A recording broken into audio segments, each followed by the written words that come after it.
nuostabus Lietuvos gamtos kampelis. Čia kartais girdisi Pabradės poligono pratybų garsai.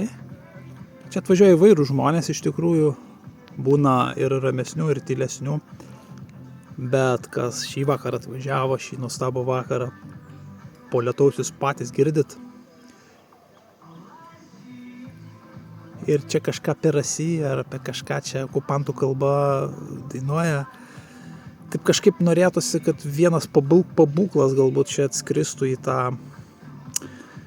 į tos okupantų palikuonis. Arba, truputį gal gaila būtų nuostabaus pusiasalio.